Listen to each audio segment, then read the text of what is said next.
الحمد للہ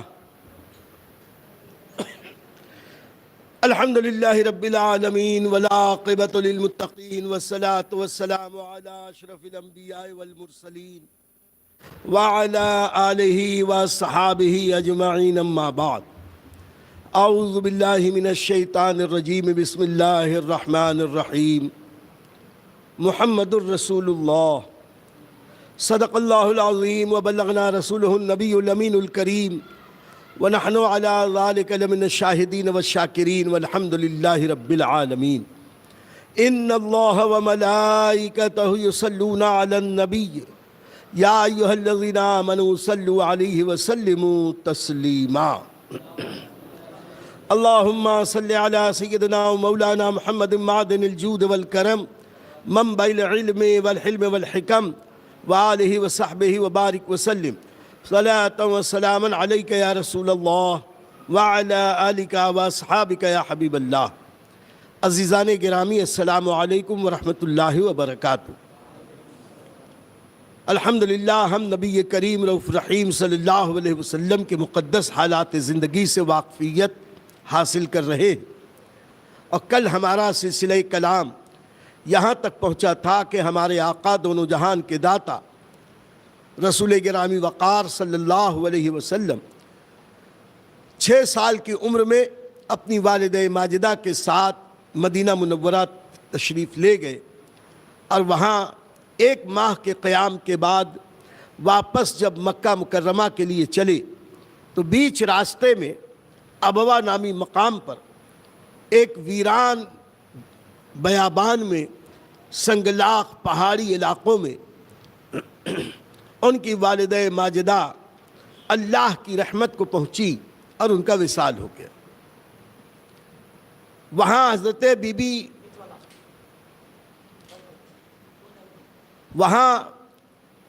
be be ام ایمن نے اور نبی کریم صلی اللہ علیہ وسلم نے اپنے ہاتھوں سے بی بی آمنہ کی قبر کھود کر انہیں وہیں پر دفن کر دیا، اور وہ بی بی ام ایمن جو حضور صلی اللہ علیہ وسلم کی دایا تھیں، ان کی خدمت گزاری کرتی تھیں، وہ ہمارے آقا علیہ الصلوۃ والسلام کو لے کر مکہ مکرمہ پہنچیں۔ آپ سوچیں ذرا کہ اس وقت ہمارے نبی صلی اللہ علیہ وسلم کے دل پر کیا بیتی ہوگی، لیکن اللہ تعالیٰ اپنے محبوب کی یوں ہی تربیت فرمانا چاہتا تھا کہ محبوب پروردگار رسول کردگار احمد مختار صلی اللہ علیہ وسلم ہر دکھ اور تکلیف کے ماحول سے گزر کر بھی صبر و شکر کا دامن نہ چھوڑیں، اور مستقبل میں پریشان انسانوں کی مدد کا جذبہ ان میں زیادہ سے زیادہ پیدا ہو۔ اور الحمدللہ ہمارے نبی بے کسوں کے کس، بے بسوں کے بس، یتیموں غریبوں اور بے سہاروں کے سہارا، انہوں نے اپنی امت کو بھی یہی سبق دیا کہ اللہ نے تمہیں جو نعمتیں دی ہیں ان نعمتوں میں دوسروں کا بھی حصہ ہے، اپنی رب کی دی ہوئی نعمتوں میں تم دوسروں کی مدد کرتے رہو۔ بہرکیف حضرت بی بی ام ایمن نبی کریم صلی اللہ علیہ وسلم کو لے کر مکہ مکرمہ پہنچی، اور مکہ مکرمہ میں حضور اکرم صلی اللہ علیہ وسلم کے پیارے دادا کے حوالے کیا۔ دادا جان نے ام ایمن سے کہا کہ تم تو ان کی کنیز ہو، تم محنت کرتے رہو، ضرورت میں پوری کروں گا۔ یوں 2 سال تک ام ایمن سرکار کی خدمت کرتی رہیں، اور پیارے دادا اپنے اس پوتے کو بڑی ہی لاڈ پیار اور محبت کے ساتھ پرورش کرتے رہے۔ اس عمر میں یہ بوڑھے دادا جہاں جاتے کاندھے پہ بٹھا کے اپنے پیارے پوتے کو لے کے جاتے، طواف کر رہے ہوتے تو پوتا ان کے کاندھے پر، حرم کے سائے میں عبد المطلب کے لیے مسند بچھتی گاؤں تکیے لگائے جاتے، جس مسند پر بڑے بڑے سرداران مکہ کی مجال نہ تھی کہ قدم رکھ دیں، وہاں پر ہمارے آقا علیہ الصلوۃ والسلام اپنے معصومانہ انداز سے تشریف لے جاتے۔ اگر کچھ لوگ منع بھی کرتے تو ان کے پیارے دادا کہتے تھے نہیں آنے دو، میرا بیٹا بڑی شان والا ہے، میرا بیٹا بہت عظیم ہے، اور میرے بیٹے کی وہ شان تم دیکھو گے کہ ایسی شان کسی اور کی نہ تھی، نہ ہے، نہ ہو سکتی ہے۔ یوں لاڈ پیار سے پلتے رہے، یہاں تک کہ 2 سال کے بعد یعنی 8 سال کی عمر میں حضرت عبد المطلب کا بھی وصال ہو گیا۔ حضرت عبد المطلب کے جنازے میں ہمارے نبی صلی اللہ علیہ وسلم خود شریک رہے، اور حجون کے قبرستان میں، آج جسے جنت المعلا قبرستان کہتے ہیں مکے کا، اس کا وہ حصہ جو اخیر کا ہے، جسے گورنمنٹ نے باقاعدہ کمپاؤنڈ بنا کے پیک کر دیا، اندر نہیں جانے دیتے، اور وہ سیڑھی نما پہاڑیوں کے اوپر تک قبریں چلی گئی ہیں، وہ خاص ہمارے نبی کا خاندانی قبرستان، نبی کریم صلی اللہ علیہ وسلم کے دادا، پردادا، ان کے اوپر کے لوگ، چچا وغیرہ، ان سب کی قبریں اسی قبرستان میں، اور اسی قبرستان میں حضرت ام المومنین خدیجۃ الکبریٰ رضی اللہ تعالی عنہا کا بھی مزار پر انوار، اور نبی کریم کے ایک شہزادے، ان کا بھی مزار اسی قبرستان میں ہے۔ بہرکیف حضرت عبد المطلب کو دفن کیا گیا۔ ان کے وصال سے پہلے انہوں نے اپنے بیٹے ابو طالب کو بلایا اور کہا کہ بیٹے ابو طالب، میرے اس پوتے کو دیکھ لو، یہ تمہارا سگا بھتیجا ہے، اور اس کے ماں بھی نہیں ہے، باپ بھی نہیں، میں دادا ہوں، میرا بھی انتقال ہونے والا، لیکن سنو، میں نے جو ان کے تعلق سے خواب دیکھے، میں نے ان کے تعلق سے بڑے بڑے راہبوں سے، پادریوں سے، آسمانی کتابوں کے عالموں سے اس کے تعلق سے جو باتیں سنی ہیں، تو مجھے یقین ہے کہ میرا یہ بیٹا آنے والے دور میں سارے عالم پہ چھا جائے گا، یہ سارے عالم میں عزت پائے گا، بہت عزت والا، عظمت والا، شرافت والا۔ بعض علامتوں سے مجھے پتہ چلتا ہے کہ یہ پوری دنیا کا سردار ہوگا، تو تم اس کی دیکھ بھال کرنا، اس کی حفاظت کرنا، خاص طور سے قوم یہود سے اس کی بہت حفاظت کرنا۔ یہودی اس کے دشمن ہیں، اس کے جان کے درپے ہیں۔ عبد المطلب جو حضور صلی اللہ علیہ وسلم کے پیارے چچا ہیں اور حضرت علی مرتضیٰ کرم اللہ وجہ الکریم کے ابا ہیں، عبد المطلب نے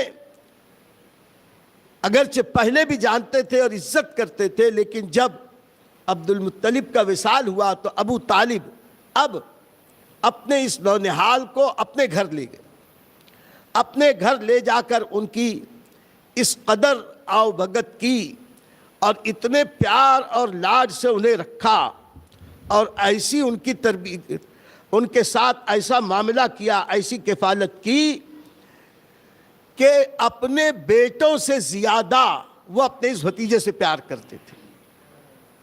اور ان کی بیوی تھی فاطمہ بنت اسد، یعنی حضور کی چچی، تو حضور کی یہ پیاری چچی فاطمہ بنت اسد، یہ بھی نبی کریم صلی اللہ علیہ وسلم سے اپنے بیٹوں سے زیادہ محبت کرتی تھی۔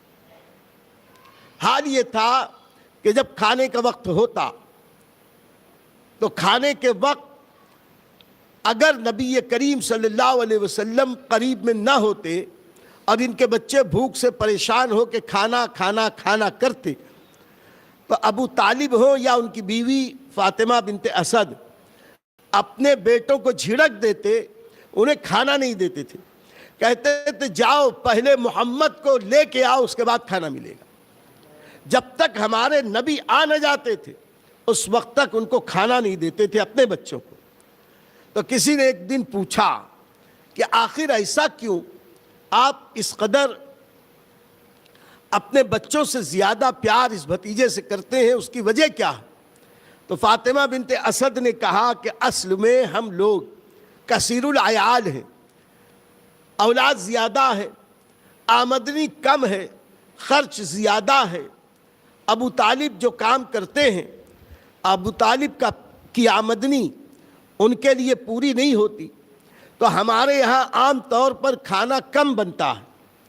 ہم نے بارہا دیکھا اگر دسترخوان پر محمد ابن عبداللہ نہیں ہوتے تو میرے چند بچے بیٹھ کر کھاتے ہیں، سب لوگ پورا کھانا کھا جاتے ہیں، پیٹ کسی کا نہیں بھرتا۔ لیکن اگر دسترخوان پر محمد ابن عبداللہ بیٹھے ہوتے ہیں، پہلا نوالا وہ اٹھاتے ہیں، تو الحمدللہ پورے گھر کے لوگ کھانا کھا لیتے ہیں، سب کا پیٹ بھر جاتا ہے اور کھانا پھر بھی بچا رہتا ہے۔ اور یہ ایک دو دن کی بات نہیں، ہمیشہ کا یہی حال ہے۔ اس لیے ہم حضرت محمد ابن عبداللہ کو جب تک دسترخوان پر بٹھا نہیں لیتے، اپنے بچوں کو بھی کھانا نہیں دیتے۔ اسی کے ساتھ ساتھ وہ فرماتی ہیں، ہم نے حضور اکرم صلی اللہ علیہ وسلم کے بارے میں کہا کہ ہم نے اس بات کو محسوس کیا کہ روزانہ ہمارے جتنے بچے ہیں سب تو ہمارے گھر میں سوتے ہیں، بستر ایک جیسا، کھانا ایک جیسا، موسم ایک جیسا، آب و ہوا ایک جیسی، لیکن عجیب بات یہ ہے، صبح جب ہم لوگ اٹھتے ہیں تو ہم نے روزانہ یہ دیکھا کہ ہمارے بچوں کی آنکھوں میں کیچڑ، ہمارے بچوں کے چہرے کملائے ہوئے، مرجھائے ہوئے، ہمارے بچوں کے بال الجھے بکھرے، ہمارے بچوں کے کپڑوں پہ شکنیں، لیکن یہ محبوب دل نواز جب صبح سو کر اٹھتا ہے ایسا لگتا ہے کہ کوئی رات آ کے اس کو کنگھا کر گیا ہے، بال بالکل سلجھے ہوئے، آنکھیں ایسی لگتی ہیں جیسے کوئی رات آ کے اس کو سرما لگا گیا ہے، چہرہ بالکل تر و تازہ، سو کر اٹھتے ہیں تو کپڑوں پر کوئی شکن نہیں ہوتی، بالکل تر و تازہ۔ ہم اپنے بچوں کو پانی گرم کر کر کے چہرہ دھل کے ان کو میل کچیل صاف کرتے ہیں۔ اب میرا یہ نونہال محمد ابن عبداللہ جب دیکھو ایسا لگتا ہے دھلا دھلایا نہایا ہے، نہایا ہوا لگتا ہے۔ تو ہم نے اس کو دیکھا، اعلیٰ حضرت عظیم البرکت نے اسی واقعے کو ایک شعر میں یوں نقل کیا، اپنی مشہور نعت کے چمن طیبہ میں سنبل جو سنوارے گیسو، حور بڑھ کر شکن ناز پہ وارے گیسو، اس میں اعلیٰ حضرت نے ایک شعر کہا، شانہ پنجے قدرت ہے تیرے بالوں کے لیے، شانہ پنجے قدرت ہے تیرے بالوں کے لیے۔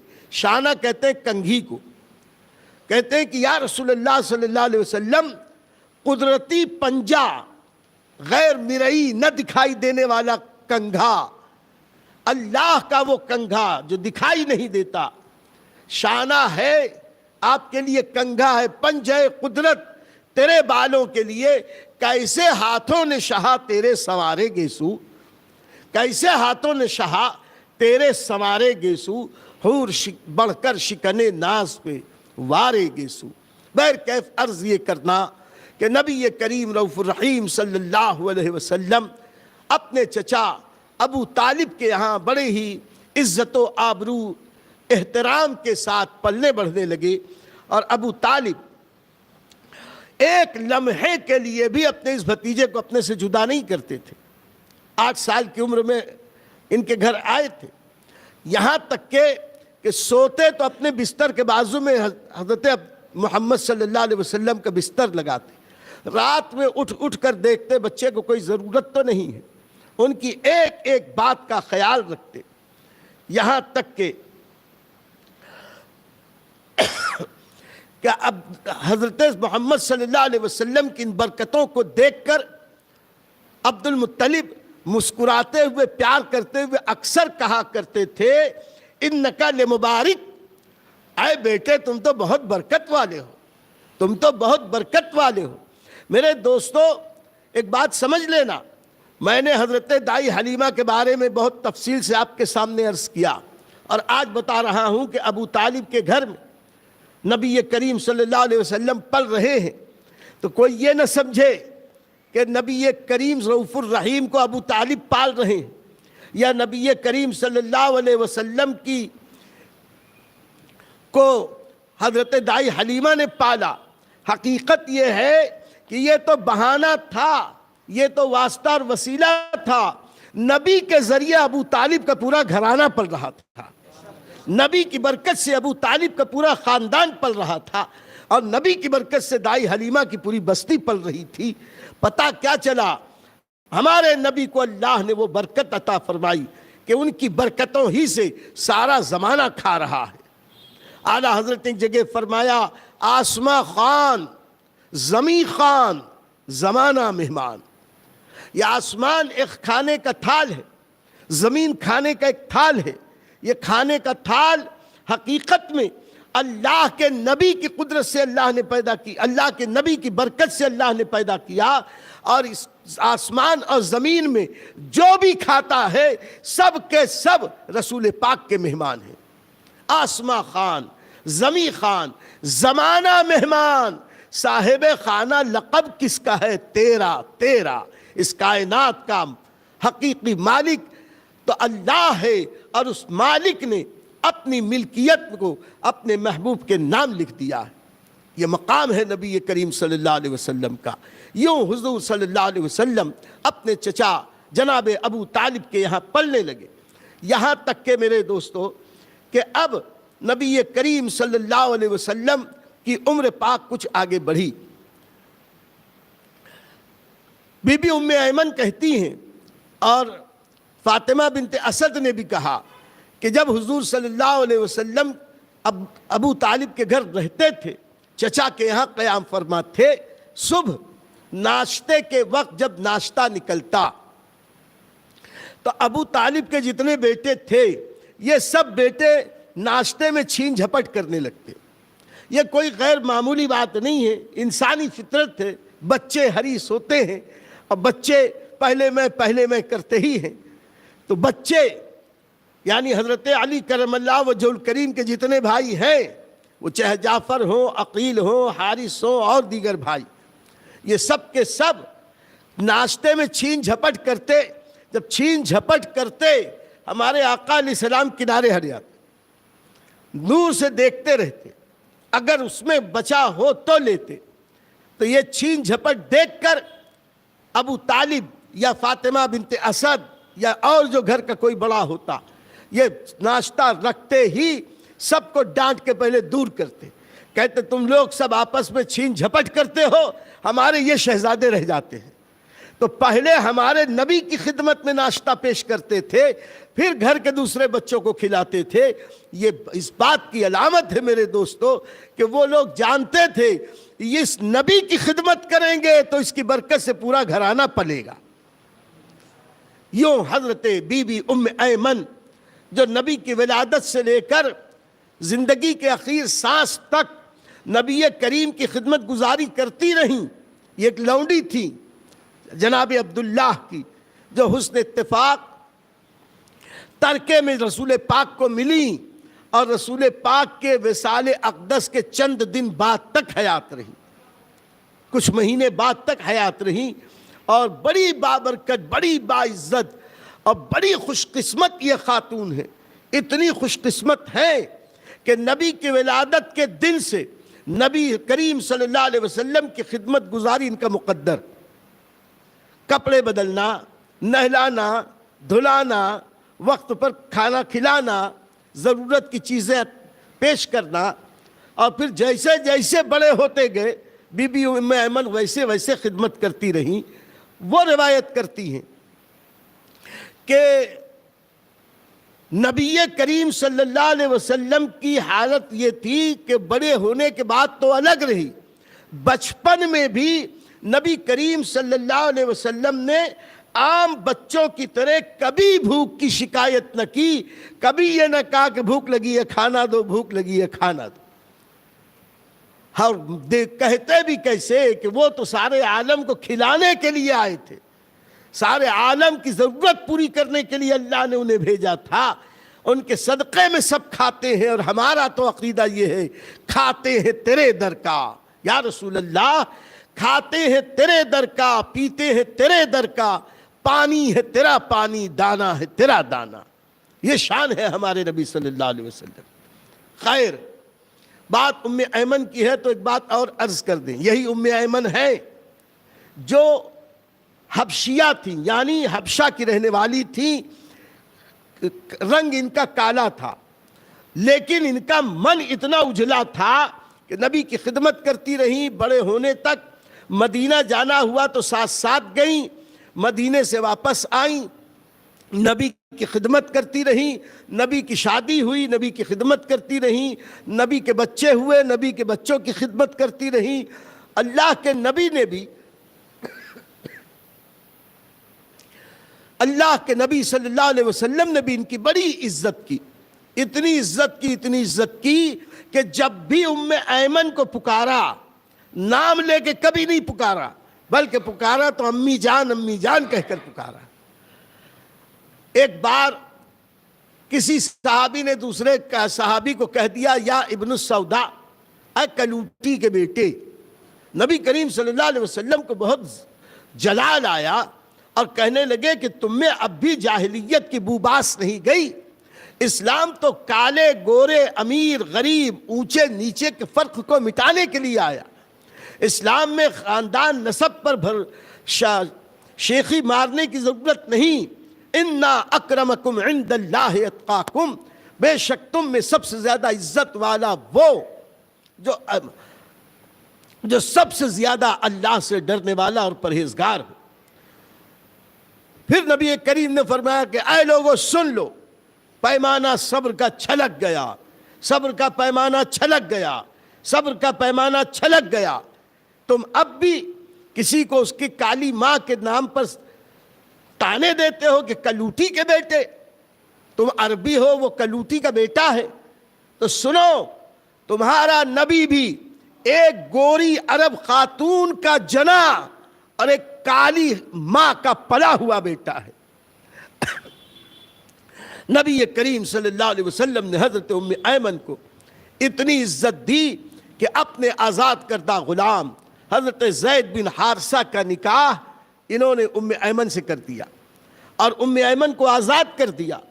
آزاد کرنے ہونے کے بعد بھی ام ایمن نے کہا میں آپ کے قدموں سے جدا نہ ہوں گی۔ ہجرت کر کے مدینے گئیں۔ جب سرکار ہجرت کر کے گئے تو نبی کی بیٹیوں کی یا بی کی خدمت کے لیے ام ایمن مکے میں رہی، اور جب یہ لوگ ہجرت کر کے مدینے گئے ان کے ساتھ میں ام ایمن بھی گئیں، مدینے میں بھی رہیں۔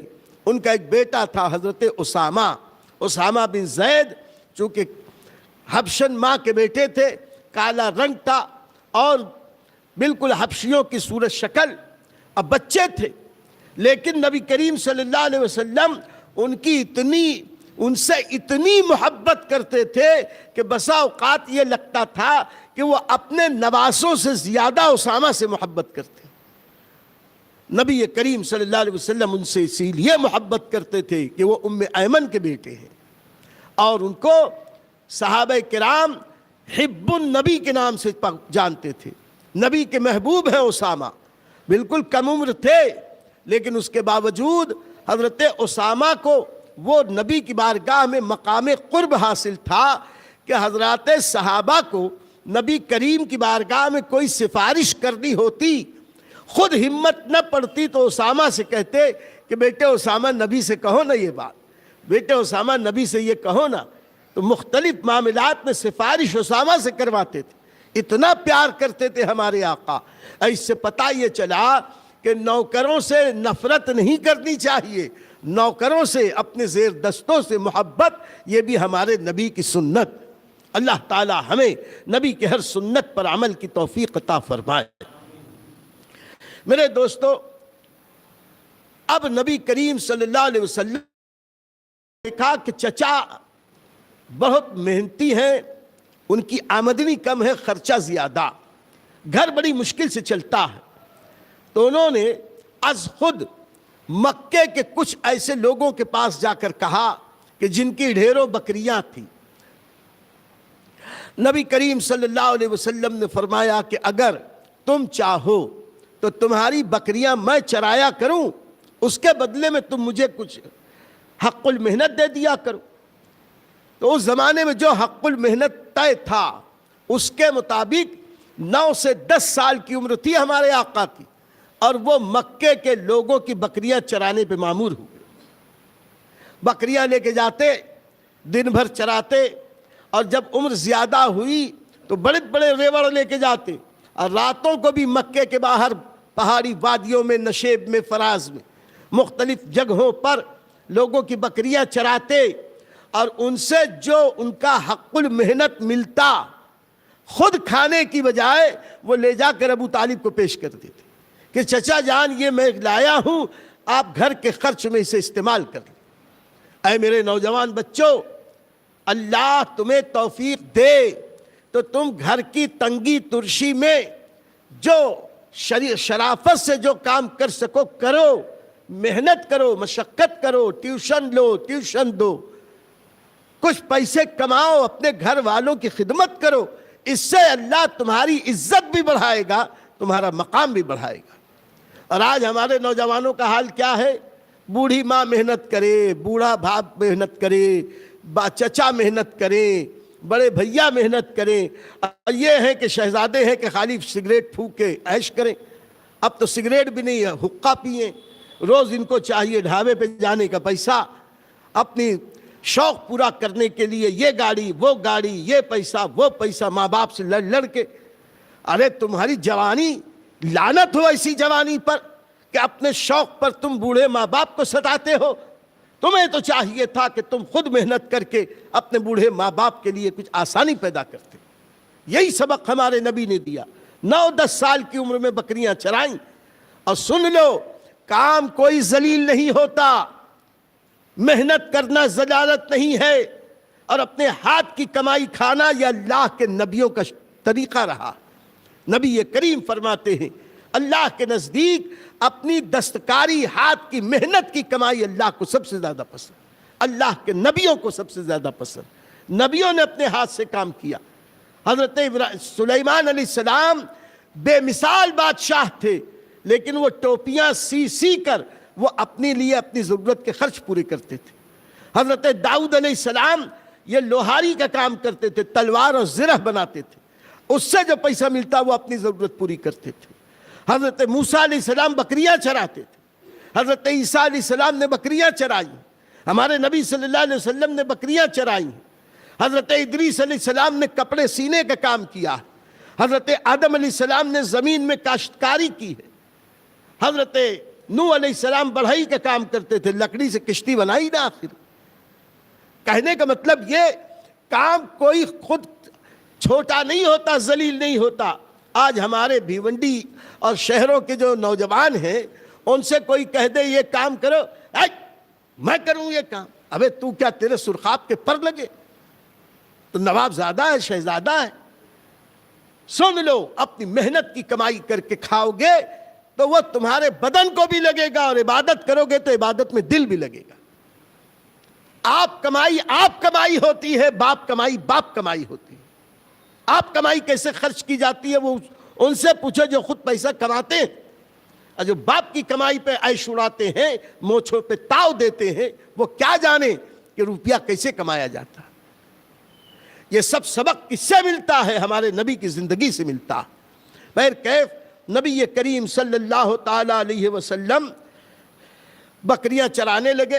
امام بخاری نے سیدنا ابو ہریرہ رضی اللہ تعالی عنہ سے روایت کی ایک حدیث کہ سرکار نے ارشاد فرمایا، اللہ تعالیٰ نے کسی نبی کو مبعوث نہیں کیا مگر یہ کہ اس نے بکریوں کو چرایا۔ یعنی بکریوں کو چرانا یہ ذلیل پیشہ نہیں ہے، یہ نبیوں کا کیا ہوا کام۔ اور اس کی وجہ یہ کہ جو بکریوں کو چراتا ہے اس میں بہت ساری خوبیاں آتی ہیں۔ ظاہر سی بات ہے، سینکڑوں بکریاں چرائیں گے تو ان بکریوں میں کوئی ادھر بھاگے، کوئی ادھر بھاگے، کوئی ادھر بھاگے، تو ان سب کے ذریعے پیار بس سے کبھی چھڑی دکھا کے ایک جگہ جمع کر کے رکھتا ہے۔ ایسے ہی نبی اپنے امتیوں کو جو ادھر ادھر بھاگتے ہیں دنیا میں، ان کو ایک طرف جمع کر کے رکھنے کی کوشش کرتا ہے۔ اور جو بکریاں چراتا ہے تو بکریوں کے چرانے میں ان کے ساتھ رہنے کی وجہ سے وہ بکریوں کی طرح نرم دل ہو جاتا ہے۔ اور اونٹ چرانے والے اونٹوں کی سختیوں کی وجہ سے نبی کریم نے فرمایا کہ وہ خود بہت سخت دل ہو جاتے ہیں اونٹ چرانے والے۔ لیکن بکریاں چرانے والے بڑے نرم دل ہوتے ہیں. پھر بکریاں چرانے والے دھوپ، گرمی، برسات، تکلیف، ٹھنڈ کچھ نہیں دیکھتے. وہ یہ دیکھتے ہیں کہ کیسے میں اپنی بکریوں کی حفاظت کروں. وہ جنگلوں میں جاتے ہیں، پہاڑوں میں، کھیتوں میں، کھلے آسمان کے نیچے، دن ہو، رات ہو، سردی ہو، گرمی ہو، بارش ہو، یہ سختیاں سہنے کے عادی ہوتے ہیں. اس کی وجہ سے اللہ نبیوں کو وہ بنا دیتا ہے کہ کار نبوت میں انہیں جتنی بھی تکلیف ہوتی ہے وہ آسانی سے سہ جاتے ہیں. اور پھر جو بکریوں کے چرانے والے ہوتے ہیں ان کے ہاتھ میں بڑا سا لٹ ہوتا ہے. یہ لٹ وہ بکریوں کو مارنے کے لیے نہیں رکھتے. کبھی سانپ آ گیا، جانور آ گیا، دشمن آ گیا، درندہ آ گیا تو یہ چرواہا بزدل نہیں ہوتا کہ کھڑے ہو کے تھر تھر تھر تھر کانپنے لگے، بلکہ یہ بہادر ہو جاتا ہے اور اپنی بکریوں کو بچانے کے لیے وہ لٹھ لے کے دوڑ پڑتا ہے، دشمن کو بھگا دیتا ہے. ایسے ہی بہادری، صبر، استغنا، قرار، سکون اور مختلف تکلیفوں کو جھیلنے کی عادت بکریوں کے چرانے میں ہوتی ہے. اس لیے اللہ تعالیٰ نے نبیوں کو اس کام میں لگایا اور الحمدللہ ان نبیوں نے اللہ کی مشیت کے مطابق زندگی گزاری. تو اگر کوئی چھوٹا موٹا کام کرنا پڑ جائے تو ہمیں شرمانا نہیں چاہیے. بات آ ہی گئی تو عرض کر دیں، کبھی گھر والے کہتے ہیں جاؤ ذرا راشن لے آؤ، تو صاحب بہادر کہتے ہیں اسکوٹر ہوگی تو لاؤں گا، رکشے پہ لے کے آؤں گا. کیوں؟ آج شرم آتی ہے، کندھے پہ رکھ کے کیسے لاؤں؟ ارے کاہے کی شرم؟ جو کرے شرم پھوٹے اس کے کرم. محنت کرنے میں کیا شرم؟ ایسے ہی گھر کا کام کرنے بولو تو میں نہیں کرتا، یہ کرنے بولو تو وہ نہیں کرتا. اور دوستوں کے ساتھ مٹر گشتی کرنے، خرافات کرنے میں ہمارا یار، ہمارا بیٹا بڑا آگے. میرے دوستو، ان سب باتوں کو سیکھو. اگر تم نے نبی کی زندگی سے سبق سیکھ کر نبی کی سنت کے مطابق زندگی گزارنی شروع کر دی، انشاءاللہ زندگی میں کبھی ناکام نہیں ہو سکتے. اللہ تعالی ہم سب کو کامیاب زندگی گزارنے کی توفیق عطا فرمائے. تو نبی کریم صلی اللہ علیہ وسلم نے جب یہ کہا کہ ہر نبی نے بکریاں چرائیں تو صحابہ کرام نے پوچھا یا رسول اللہ صلی اللہ علیہ وسلم کیا آپ نے بھی بکریاں چرائیں؟ تو نبی کریم صلی اللہ علیہ وسلم نے فرمایا ہاں میں بھی قرارید کے بدلے اہل مکہ کی بکریاں اجیاد پر چرایا کرتا تھا. میں بھی قرارید کے بدلے اہل مکہ کی بکریاں چرایا کرتا تھا. اجیاد وہ مقام ہے، آج اگر آپ حرم پاک میں جائیں تو حرم پاک کا جو 1 نمبر گیٹ ہے اس کے باہر نکلے تو سامنے جو کلاک ٹاور ہے، کلاک ٹاور چھوڑ کے بازو والا جو حصہ ہے، کلاک ٹاور چھوڑ کے وہاں سے لے کے 1.5 کلومیٹر 2 کلومیٹر تک یہ سب اجیاد کی پہاڑیاں تھیں. اور ان پہاڑیوں کو ہم نے اپنی آنکھ سے 1987 میں دیکھا. اور یہ اتنے دنوں میں اتنا انقلاب آیا کہ سارے پہاڑ توڑ کے سب ہوٹلیں بنا دی گئی. ہم نے ان پہاڑیوں کو دیکھا ہے. الحمدللہ شکر ادا کرتے ہیں اللہ کا کہ ہم نے نبی کریم کی ان نشانیوں کو دیکھا ہے. حضرت شیخ عبدالحق محدث دہلوی رحمۃ اللہ تعالی علیہ فرماتے ہیں کہ میرے استاذ معظم حضرت شیخ عبدالوہاب متقی فرمایا کرتے تھے کہ اے لوگوں، اجیاد کی پہاڑیوں کو محبت سے دیکھا کرو. یہ وہ پہاڑیاں ہیں جن پر ہمارے نبی بچپن میں بکریاں چراتے تھے اور ان کے قدموں کو اس پہاڑ نے چوما ہے. اس پر اللہ کی انوار و تجلیات کی بارش ہوتی ہے اور اللہ والے دیکھتے ہیں کہ کس طرح ان پہاڑوں پہ اللہ کی تجلیات نازل ہوتی. آج ان ظالموں نے ساری نبی کی نشانیوں کو زائل کر دیا. وہ پہاڑیاں ختم ہوئی. اب ایک نشانی صرف رہ گئی ہے. حرم کے دروازوں میں سے ایک دروازے کا نام انہوں نے رکھا ہے باب اجیاد. اب باب اجیاد کے سامنے سے نکلے تو پوری سڑک آخر تک چلی جاتی ہے وہاں شہداء ہوٹل تک، اور ادھر کون سی ایک بلیلا ہوٹل کر کے ہے وہاں تک.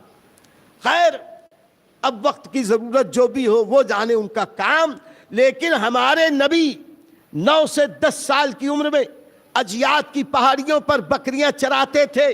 فرماتے نبی کریم کہ میں قراریت پر بکریاں چراتا تھا۔ تو محدثین نے قراریت کی تفصیل بیان کی۔ بعض لوگوں نے کہا کہ یہ 1 دینار کا 40واں حصہ ہوتا تھا، کسی نے کہا کہ 43واں حصہ 46واں حصہ ہوتا تھا، کسی نے یہ بتایا کہ مکے میں اس وقت جو سکے رائج تھے ان میں کسی سکے کا نام تھا، حقیقت حال کا علم اللہ کو۔ لیکن بعض سیرت نگاروں نے یہ کہا کہ قراریت دراصل اس زمانے میں بکریاں چرانے والے کو، چرواہے کو، بکریوں کے مالک اس کے عوض کچھ دودھ دیتے تھے۔ یہ جو دودھ دیتے تھے یہی ان کی اجرت ہوتی تھی۔ وہ طے تھا کہ کتنی بکریاں کتنے چرائیں گے تو کتنا دودھ دیں گے، تو وہ جو دودھ ملتا تھا اسے قراریت کہتے ہیں۔ حقیقت حال جو بھی ہو، لیکن ان بکریوں کے چرانے پر جو محنتانہ ملتا تھا، نبی کریم وہ محنتانہ، وہ دودھ، وہ پیسہ لے جا کر ابو طالب کے یہاں دیتے تھے، اور دے کر یہ کہتے تھے کہ میرے سب بھائی بہن مل کے کھائیں گے۔ ذرا دیکھو ہمارے نبی کی زندگی۔ اللہ نے یوں ہی نہیں کہا کہ لقد کان لکم فی رسول اللہ اسوۃ حسنہ، کہ نبی کریم کی ذات تمہارے لیے بہترین نمونہ حیات ہے۔ یہ نمونہ حیات اس لیے ہے میرے دوستو کہ صحیح بات یہ ہے کہ نبی کریم صلی اللہ علیہ وسلم نے ہمیں یہ سبق دیا ہے، تم جو کماؤ پورے گھر بھر کو کھلاؤ۔ آج ہمارا سماج بہت ہی پیچیدہ ہو گیا۔ ہمارے بچپن کا ماحول الگ تھا، آج کا ماحول ہم الگ دیکھ رہے ہیں۔ پہلے ایک گھر میں 4 5 بھائی، ان سب کے بچے ایک ساتھ رہتے تھے اور کوئی شکایت کسی کو نہیں ہوتی تھی۔ اور آج ایک باپ کے 2 بیٹے ہیں تو وہ بھی ساتھ میں رہنے کے لیے تیار نہیں۔ میں زیادہ کماتا ہوں، میں کرتا ہوں، میں کرتا ہوں، سب میں کرتے ہیں۔ ارے میں تو بکری کرتی ہے، یہ بکری کی عادت ہے، میں کرتی ہے۔ انسان تو یہ کہتا ہے جو کچھ ہے اللہ کی ذات ہے، مجھے جو ملا اللہ نے دیا ہے، اور اللہ کا فرمان یہ ہے کہ سب مل بانٹ کے کھائیں، سب کا حق ہے۔ یہی سبق ہمارے نبی نے دیا ہے۔ اللہ تعالی ہم سب کو نبی کی ان سنتوں پہ عمل کی توفیق عطا فرمائے۔ بہرکیف حضور اکرم صلی اللہ علیہ وسلم کو جو کچھ بکریوں کا دودھ وغیرہ ملتا، وہ سب حضور اکرم صلی اللہ تعالی علیہ وسلم اپنے چچا کے بیٹوں کے ساتھ مل کر استعمال فرماتے۔ اس طریقے سے میرے دوستو نبی کریم صلی اللہ علیہ وسلم کا بچپن گزرا۔ ابو طالب ہمارے نبی صلی اللہ علیہ وسلم کی عظمتوں کو بہت اچھی طرح جانتے تھے۔ کیوں نہ جانے کہ ان کے بابا بتا بھی چکے تھے، اور خود اپنی زندگی میں انہوں نے نبی پاک کی برکتوں کو دیکھا تھا۔ ایک بار کا واقعہ ہے کہ بنی مدلج کا ایک قیافہ شناس حضرت عبد المطلب کے پاس آیا، اور آنے کے بعد اپنے اس حضور صلی اللہ علیہ وسلم کو دیکھا۔ یہ جب بھی آتا، لوگ جیسے پہلے ہمارے یہاں وہ پوپٹ لے کے لوگ آتے تھے، یا کچھ وہ پامسٹری والے ہاتھ دکھا لو کرتے، تو 2 4 لوگ جمع ہو جاتے تھے۔ حالانکہ یہ سب جہالت تھے۔ پوپٹ کیا بتائے گا ہماری تقدیر کا حال؟ یا انگلی دیکھ کے، یا ہماری ہتھیلی دیکھ کے وہ کیا بتائے گا کہ ہمارے تقدیر میں کیا ہے؟ اس کو خود نہیں معلوم کہ اس کی تقدیر میں کیا ہے۔ اس کو کتنا، وہ تو پہلے ہی بولتا ہے 4 آنا دو گے کہ 8 آنا۔ یہ پہلے کی بات، اب تو اس طرح شہروں میں یہ سب باقی رہی نہیں، پامسٹری بھی نہیں ہے، اور یہ پوپٹ والے بھی نہیں آتے۔ لیکن انسانی سماج کی ایک فطرت، مکے میں اس زمانے میں بنی مدلج کے قیافہ شناس جب آتے تھے، تو جب وہ لوگ آتے تھے تو لوگ اپنے اپنے بچوں کو لے کے جاتے، اب وہ ان بچوں کو دیکھتے، ان کا چہرہ، مہرہ، بشرا، ہاتھ، پیر، یہ وہ، کان، اور اپنے علم کے مطابق مستقبل کی کچھ باتیں بتاتے تھے۔ اس میں سے کچھ جھوٹی، کچھ سچی، کچھ قیافہ شناسی ایک علم ہے۔ اس علم کی بدولت وہ لوگ کبھی کبھی بہت درست باتیں بھی بتا دیتے تھے۔ تو لوگوں کو شوق تھا، تو بنی مدلج کا ایک قیافہ شناس ایک بار مکے آیا، نبی کریم کے دادا کا زمانہ تھا، تو لوگ اپنے اپنے بچوں کو لے کے جانے لگے۔ جب جانے لگے تو کسی نے دیکھا کہ نبی کریم صلی اللہ علیہ وسلم بھی اس بھیڑ بھاڑ میں دور کھڑے ہیں، وہ خود نہیں گئے، نہ بتایا، تو کچھ بڑے لوگ بھی وہاں بیٹھے ہوئے دیکھ رہے تھے کہ سب کو دیکھ رہا ہے، بتا رہا ہے یہ ایسا ہوگا، یہ ویسا ہوگا۔ لیکن بنی مدلج کے اس شخص نے جب ہمارے نبی صلی اللہ علیہ وسلم کو دور سے دیکھا تو کہا شہزادے ادھر آؤ، بیٹے ادھر آؤ۔ قریب گئے تو خوب دیکھا، اور دیکھنے کے بعد ہمارے نبی کے قدم شریف کو خوب دیکھنے لگا، سرکار کے قدم ناز کو دیکھنے لگا، دیکھ کے سر ہلانے لگا، کہا ہو کہا تم کون ہو؟ تو انہوں نے کہا محمد ابن عبداللہ، تمہارے بڑے کون ہیں؟ تو دور سے اشارہ کیا، وہ میرے دادا ہیں عبد المطلب۔ تو یہ قیافہ شناس اس نے جناب عبد المطلب کو بلوایا، اب بلوا کے بولا کہ آپ کا پوتا ہے؟ کہے ہاں۔ کہا سنو، اس کی خوب حفاظت کرنا، اس کی خوب دیکھ ریکھ کرنا، اس پر خوب توجہ دینا، اس لیے کہ یہ بڑا مبارک بچہ ہے، اس کی حفاظت کرو، اس کی خدمت کرو، بہت برکت والا یہ بچہ ہے۔ سنو، اس کے اندر ایک وہ خوبی ہے جو مکے میں کسی کے اندر نہیں۔ تو عبد المطلب نے پوچھا وہ کیا؟ کہا کہ یہ میں نے دیکھا اس کے قدم کو تو مقام ابراہیم پر ابراہیم علیہ السلام کے قدموں کے جو نشان ہیں اس سے سب سے زیادہ مشابہت اگر کسی کا قدم ہے رکھتا ہے تو یہ محمد ابن عبداللہ۔ ابراہیم علیہ السلام کے قدموں کی مشابہت اگر کسی میں ہے تو انہی کے قدم میں ہے۔ تو اس طرح یہ بہت بابرکت بچہ ہوگا، اس کی خوب حفاظت کرنا۔ اس طرح کی اور باتیں بھی لوگوں نے دیکھی تھی، سنی تھی، ابو طالب کو بھی پتا تھی، اسی لیے ابو طالب بھی ان کی بڑی عزت کرتے تھے۔ اور کیا کیا ہوا ابو طالب کے دور میں اور نبی کے بچپن میں، اور کیا ہوا انشاءاللہ کل ہم نبی کے بچپن کے حالات بتائیں گے۔ اللہ تعالی ہم سب کو نبی کریم کی سنتوں پہ عمل کی توفیق عطا فرمائے۔ وآخر دعوانا ان الحمدللہ رب العالمین۔ اللہم ربنا آتنا فی الدنیا حسنۃ وفی الآخرۃ حسنۃ وقنا عذاب النار وقنا عذاب القبر وقنا عذاب الحشر وقنا عذاب الفقر وقنا عذاب الدین وقنا عذاب الدارین۔ اللہم اہدنا الصراط المستقیم صراط الذین انعمت علیہم غیر المغضوب علیہم ولا الضالین۔ وصلی اللہ تعالی علی خیر خلقہ ونور عرشہ سیدنا و مولانا محمد وآلہ واصحابہ اجمعین برحمتک یا ارحم الراحمین۔